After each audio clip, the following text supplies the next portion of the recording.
we're not allowed to cut standing deadwood. So those dead trees over there, we can't cut them down. It's already cut up. Oh. Another piece. There we go.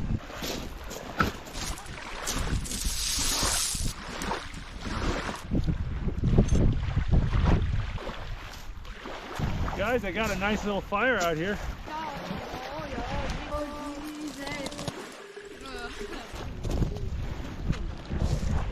See, raindrops. Nathan, watch this one. Got some meat sauce that I vacuum sealed.